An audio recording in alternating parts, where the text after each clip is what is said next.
Well, hi everyone. Let's actually cover housekeeping first. My brand IDBY has apparel now. Damn, Alakazam. It's very simple top that says I don't believe you on it. It is in a taupey color with the writing on it in a color that kind of makes it look like it's a shadow. There are only two sizes right now, a size small and size large. The difference between them is like about 10 centimeters basically. It can be worn by anyone. It's not like only for women, but do look at the measurements. It is on pre-sale right now, and for the pre-sale period, which is going to be about 10 to 14 days since June 21st, if you buy it during the pre-sale time, you get a 15% discount, and it is automatically applied in checkout. Look how cute she is or whatever. I kind of snapped on that one. I should show you someday, maybe like make a short or something, just telling you about the process of making it, because it is basically a top that you layer with other tops most of the time. Some people like to wear them with just like underwear under it, but I personally like to put on a tank top underneath. Sizing wise, I have like a little chart on the website that tells you the exact measurements, up to what measurements you could put that top on and it would work for you. I also put my measurements there and next to the pictures of me, because like you can kind of estimate what it would look like on you based on that, okay? And also it's called Woody Ship, which is a little bit of a nod to Cyprus and also perfume family. I don't know if you're familiar with it. Yeah. Anyway, today we're gonna talk about Adobe. If you are a designer, an artist, an editor, a programmer, honestly, anyone who works with Adobe Suite in any capacity, you know about this scandal, especially if you work at a company that requires you to work with Adobe products. It is a mess. The whole situation is a huge mess. Let me get you up to speed with everything that happened just so you understand what's going on. That guy Mike posted on Twitter that there has been an update to terms of use, which everyone knew because we opened Photoshop, other programs, and we got that pop-up where you basically have no choice but to accept the terms and conditions, otherwise you can't use the app, obviously. However, those terms and conditions were freaky as hell. It's already a bit over the top what Adobe requires you to agree to when it comes to using their software, because it's cloud-based now. It's a subscription-based software. It's not the same as it used to be before, I believe like maybe 2011 or so, when you could buy software and would own it and it would be on your computer without being open to being accessed through a cloud system, right? So the updated terms of use stated, we've made some changes to the Adobe General Terms of Use regarding the use of software and services, including clarify that we may access your content through both automated and manual methods, such as for content review. When you actually opened terms and conditions and you looked at the full description, like the entirety of that point, you saw that they actually said our automated systems may analyze your content and Creative Cloud customer fonts using techniques such as machine learning in order to improve our services and software and the user experience. As soon as they said automated systems, as soon as they said machine learning, immediately everyone was like, girl, do you mean you're gonna train your AI on us? Because that's crazy. Because the thing is, there's a lot of tech bros that are going to probably end up watching this video, or a lot of people who do not understand why creatives are not happy about the use of AI. Let me explain to you, first of all, to all of you who think that all of those, designers, editors, whatever, to all of you who think that they are concerned about the use of AI because they're going to lose their jobs, I want you to honestly explain to me why in your tech positions and any other job imaginable that is not strictly speaking creative, why do you think that you have the right to patents, to ownership of the work that you've done? A lot of you guys are really serious about your work being used without compensation. Why do you think that it wouldn't be reasonable for every artist in existence who uses Photoshop and other programs under Adobe Suite? Why don't you think that it's reasonable for them to be pissed if they're not being paid for their work to be used to train a machine that's supposed to replace them? There are so many people who came up with stupid shit who keep on getting payments for each time that shit is used for the rest of time, but you don't think it's normal for an artist to get paid for something that is trained with their work as the model. Don't you think it doesn't line up, right? In any case, before this even happened, before the terms and conditions changed, there's been a really, really big issue with the use of AI. There's a lot of companies now that are basically trying to force everyone to use AI. It's not just that you use it to do menial tasks, but they are trying to basically make every creative imaginable to use AI because they're afraid to fall behind in terms of speed of how fast something can be produced. If you're a company who's been doing that, especially if you're like a marketing company, a design company, if you are not tech savvy, maybe look into what tech companies are doing right now in terms of what they're trying to do with their staff when it comes to information being easily accessed. Because if you don't know anyone who works in software engineering or anything like that, if you don't know anybody like that, let me tell you that every company that is dealing with tech, every company that's dealing with cloud-based works, every company that deals with NDAs, which is non-disclosure agreements, all of those companies right now are scrambling to catch up to this AI craze. And I don't mean in terms of the use of it, but in terms of policies to put in place. Because the problem with AI, when you use it, even software like, for example, ChatGPT or something like that, basically something that produces text-based work. The problem with it is that when you're using it in an office setting or in a job setting, you are making the information that belongs to your company vulnerable because the AI needs access to that information to create, for example, some kind of text for you, whether it's an email or whatever it is. So all of those software companies are trying to really quickly put together some type of seminars, some kind of, quick classes or whatever that they can make mandatory for their staff so they can make sure that no one leaks any sensitive information, any of the work that's been done that's private, that is supposed to be done, bespoke basically. Everyone who's online right now speaking about AI, especially, crypto bros and other idiots like that, who do not realize that this is a big liability to many companies, maybe look into it and learn about it a little bit, because you are making a lot of shit vulnerable and you could be held responsible for it, okay? Regardless of all of that, it's kind of really funny that many people don't realize that the speed at which a lot of companies are trying to implement AI is showing that they are trying to squeeze as many dubious, unethical things as possible before laws are put in place in 10 years or so. So they're trying really hard to make as much money as possible by doing something fucked up. And then maybe they're gonna have to pay a small fee where they would be paying a few $1 million,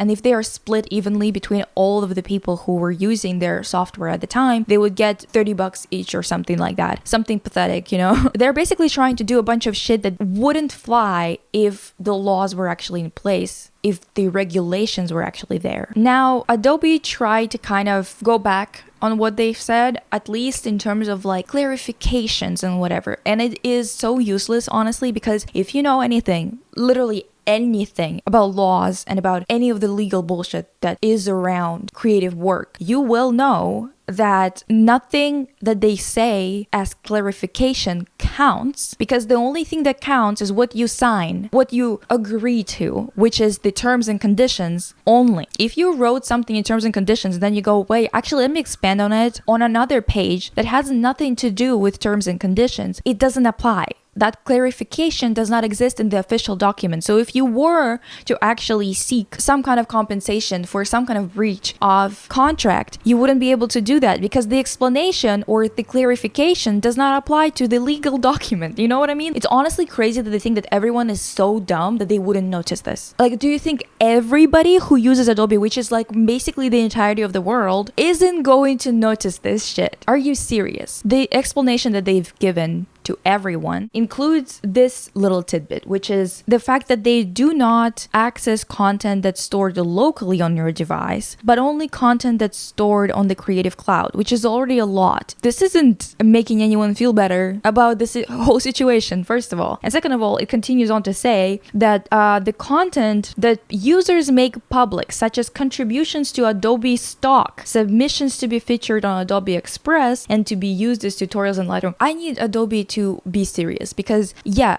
okay, Adobe stock is a bunch of pictures that you can choose from, and you pay a fee to access, almost $40 a month to have access to the Adobe stock, which is like a bunch of images that you basically have the right to use because you're paying that fee. Now, this is the really huge company. They have their own legal team. I do not understand in what world they bought the rights to sell someone else's product images. In what world did they think that they also have full ownership now of it to the point where they can use it to train machines? This is a separate thing. I don't know why. Of course, they might have given, the same type of terms and conditions to the people who applied or to the people who have submitted their work to be accessible through Adobe stock. But regardless of all of that, those two things, like for example, having the right to allow people to use those images in their work and using it for purposes of creating another software, those two are also separate things. I don't understand how they don't understand the difference between license and ownership. There are different types of ownership too. They're basically purposefully making everything so vague. Even when I'm telling you about this right now, I cannot tell you that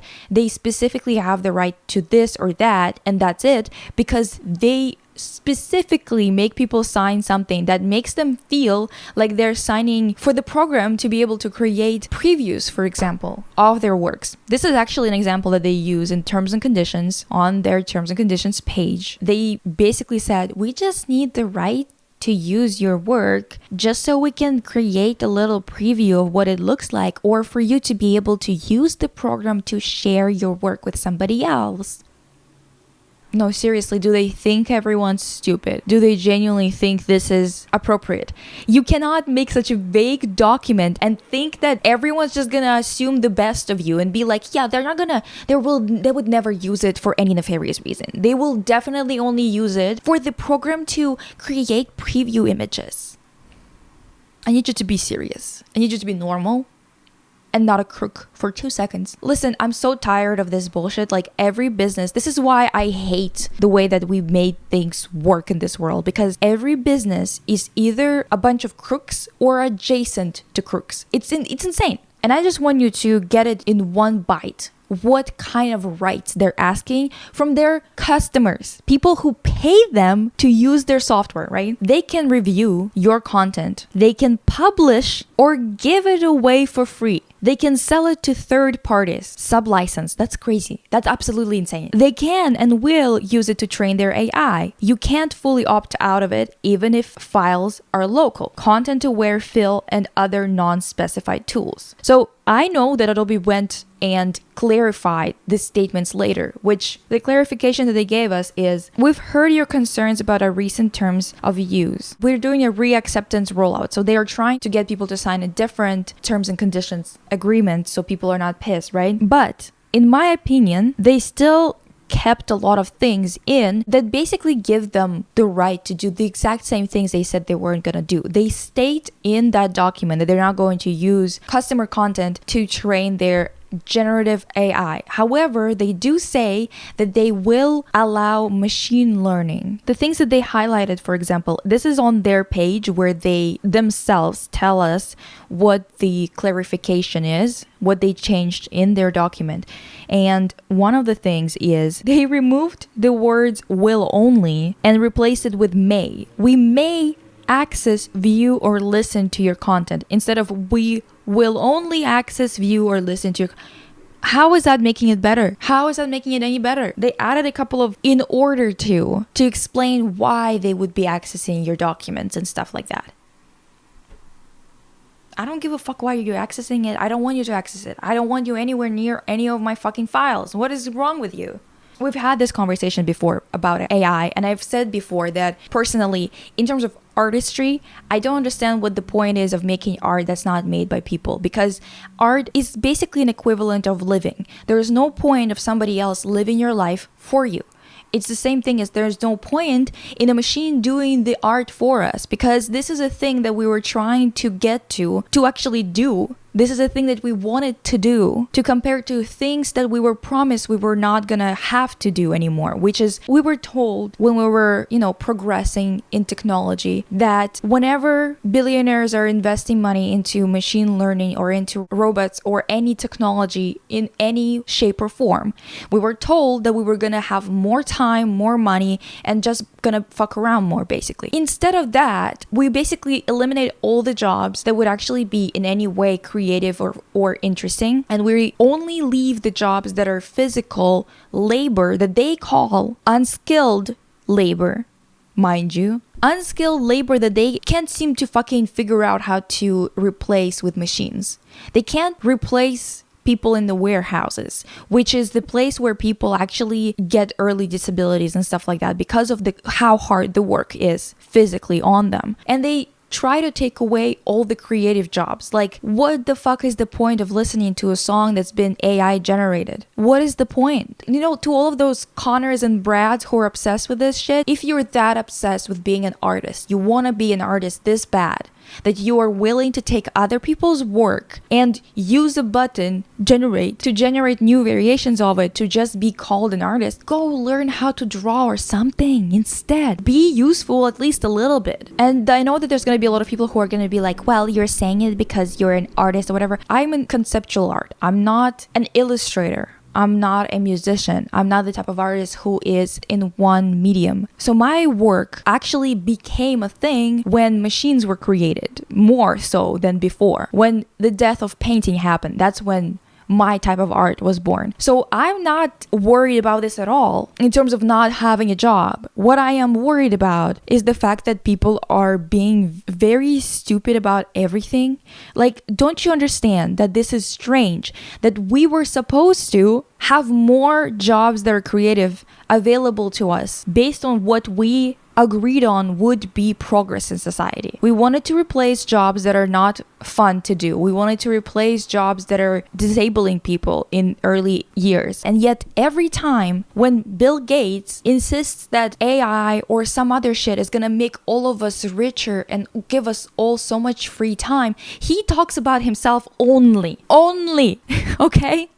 I need you to get it through your head that the whole point as to why people even become artists, skill-based artists, is because they enjoy the process, okay? And for me as a consumer of those types of art, like for example, if I want to buy someone's illustration or I want to go to someone's concert, the reason why I connect more with an artist who grew up at the same time as me and is making music now is not because we have such unique experiences that have never happened to anyone else before. It's not because there's not an archive of millions of songs of people who made them a century ago, 2 centuries ago, whatever the hell. There are all of those things available, but I care and enjoy watching and participating in the career of a musician who is living in this day and age because I participate in art the way that I participate in all the other basic things in life. I like to go and eat food that's made by a chef that's alive today.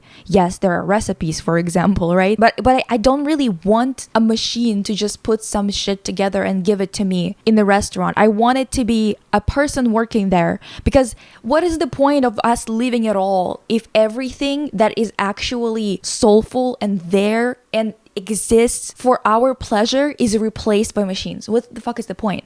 Art was supposed to be a part or a reflection of existence. It's not supposed to be an amalgamation of a bunch of shit that already exists. Yes, you can say that we only remix things or whatever, but in reality, to the artist who's creating a thing, that thing is new to them. Because this is their first life that they're living. Does that make sense? Honestly, I don't give a fuck to explain any further than that. The last thing I want to talk about here is the fact that Adobe also made it really hard to cancel their subscription. It is one of those things where many people nowadays, many young people do not know that Adobe Creative Suite used to be a software that you could buy and use without it being on a cloud, without it connecting to the internet. It used to be a thing that you would buy like a license to, basically, and it would be your software. Now, if you compare the prices, right, of buying that software, there was like updates every 2 years. So you would get Adobe Creative Suite 1, Adobe Creative Suite 2, or whatever. Usually there was 2-year window in between those things where you would be using your license without having to buy a new one. But the thing is, even if there was a new program available, you didn't have to buy it. You could still use your old one. It used to be kind of like phones, you know, like, yeah, you have iPhone 10, for example. You can buy iPhone 11, or you can use your iPhone 10 until iPhone 13 and then replace it. Do you know what I mean? With this subscription system, if a person in the past was buying every single updated version of the Creative Suite or of Photoshop, they would be roughly paying the same amount as people nowadays when they're paying for subscription. So technically speaking, when people compare the prices, they kind of go, okay, I guess it's fair. But now the fun part about this is that you never actually own the software. So if you've been using this software for years and years and years, and you've already paid enough to actually own at least one program out of the suite, for example, Photoshop, if you run out of money and you can't keep the subscription for longer, you're screwed. So technically it's the same amount of money, but you never own it, and you can never choose not to pay more. You can never stop paying for the program after paying for like a certain amount. Basically, this is an insane breach of trust. If you are a creative, especially if you're an illustrator or anyone who does a lot of skill-based work, like you have honed your skill for years and now you're dealing with this bullshit, cancel your Adobe subscription and switch to a program that you can buy and have on your laptop without having to share information with them to a ridiculous degree, because it's just not smart to allow them to be doing whatever they want. They know that they are basically a monopoly. Adobe owns everything. When you go and you apply for jobs as a creative, they expect you to know how to use Adobe. But it's all intuitive. So if you know how to use one program, you'll be able to pick up another in a week max. Like you'd probably a couple of days and you'll be at a level that you are at in any other program. So maybe consider saying goodbye to them, because they have high fees for canceling. They have high fees for using it. None of it makes sense. They need to figure themselves out, honestly. Thank you for watching. Check out my merch. Technically, it's not merch. Technically, it's a top for my brand. So, but you know, it is my brand. So let me know how you feel about this, especially if you do work in design, illustration, editing, because I know that all of my friends who are in this business are shocked by the disrespect, and rightfully so. They've been supporting this company for 40 years, and I'll be back soon. Bye.